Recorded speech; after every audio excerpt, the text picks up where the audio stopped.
How big was it for you guys to get a win, kind of break the losing streak, but to do it on Sunday and get you guys going towards next week? I think we really don't deal in terms of like wins and losses and everything. And what we talked about with our team at the end of the game was we played five opponents. Last five games, our opponent didn't make an error. They were making plays that were just amazing. Washington State diving plays, double plays, doubled off the bases. I can't remember a streak like that. And I said, hey, you don't remember who the Bulls beat, in the NBA championships, and you don't remember some of these Super Bowl, runners up, because winning and losing has a lot to do with your opponent. So you just go back to the focus of the play. And that's what we try to do here at USD is just, what are we doing, to be successful on every pitch, to really shrink this thing down, win every inning.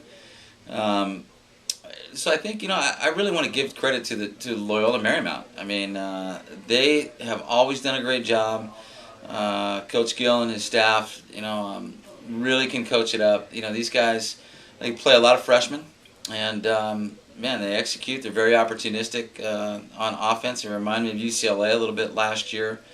And they got two guys at the start, Colin Wellman and the other kid from San Diego here, McGrath. Those guys just, were dealing. So tip your cap to them. Washington State, too, is a very good club. Midweek, they did a good job against us. So we're ready for this week. I'm glad this last one's over. I'm glad it's Monday. Talking a little bit about LMU, they've beat you guys, and of course it's a big series, especially this year. It looks like you two should be around towards the end of the season for the WCC. They've got you now 4 years in a row as far as the series goes. Is there something about their approach or their philosophy that makes it tough for your team to play against them? I didn't know that until you just said that. So I'm not sure. I'm sure that we had a streak for a few years before that. It just kind of goes in cycles. I will tell you that it's tough to play, at LMU, and that has never, been easy for us, in that ballpark. I think it's probably more of a, just the fact that they're very well coached. They really can play the skill game offensively.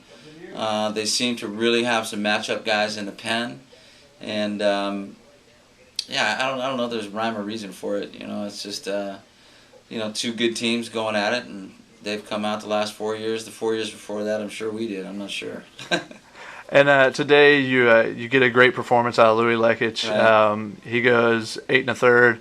What was the thought process of going to him in the ninth? He told me he was a little disappointed at least seeing you come out of the dugout to come get him because, of course, he wanted to finish it off. Good. I'm glad he's disappointed. I mean, that's the kind of guy that you want out there. And Louie's a perfect Sunday guy. He's always talking, all week long. Great leadership. Gets guys up in the clubhouse, in the dugout. But on Sundays, you never hear him, And I talked to the guys. I said, why do you think that is? We never hear Louie on days that he's going to pitch. And Connor Joe said, because he's in the zone, man. He's just getting ready. He's a very competitive kid. We're very fortunate to have him in our program. And he just gets dialed in, and he doesn't want to come out of the game. And he was on today. You can tell with the fastball command, the command of his changeup, and the breaking ball, that it was going to be, a tough day for LMU. And you're a guy that the radio guys call you the mad scientist because of how many different lineup combinations, how many moves you'll make. Do you have an idea of what's going to happen towards the end of your bullpen? I know Judish is out for at least a little bit. Do you have a guy possibly that could take over the final role to finish games off for you? I know a lot of your games haven't been close so far, but either one way or the other. But do you have a guy in mind for the back end? It's a great question. We've tried a lot of different guys out. We think that Josh Goossen-Brown, who you saw today, has the ability to do that. He had 9 saves last year at Northridge. He's really come on as a position player, as you saw today for us. So we kind of wanted to get Ryan Olson in there, the highly touted freshman. He's been up and down.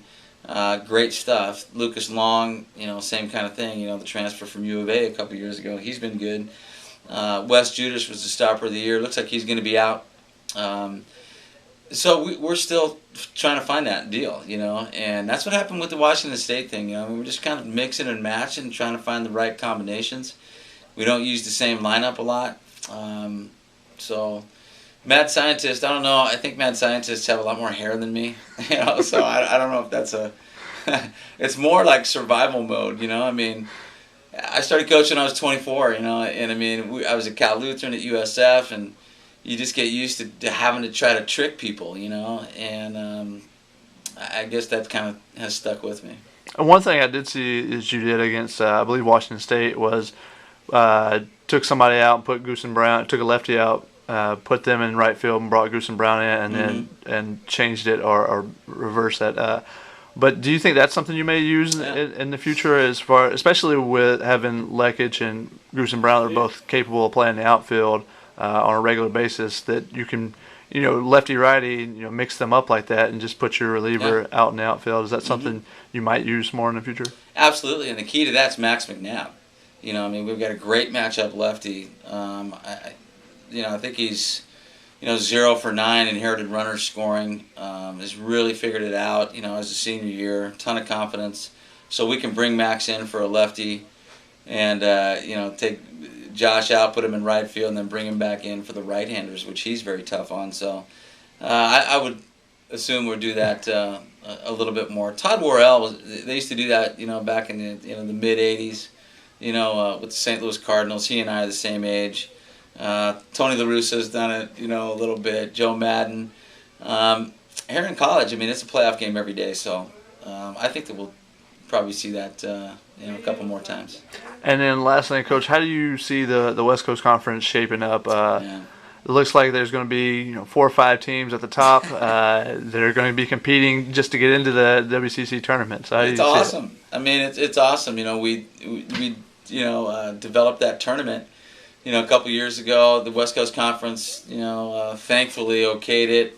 And it just gives everybody, that shot all year. I'm looking at some of these scores today. Eric Valenzuela, my man up there at St. Mary's, they just went 3-0 today against Portland. They've had some huge wins this year. They're going to really compete, really pitch. LMU, those two guys at the front of the rotation and the way they play, with that shortstop in the middle, they're going to be right there. Pepperdine, I still think maybe they might be the team to beat. I think they're 3-3, but starting rotation, the whole bullpen thing with Karch is special. I'm not sure what they're doing with their offense. I think offensively, we're pretty physical, as physical a team that you'll see in the WCC. We're just trying to find the pieces with our pitching deal now. So I think it's wide open, Gonzaga, I think they're in second place now. They just took 2 out of 3 and swept San Francisco.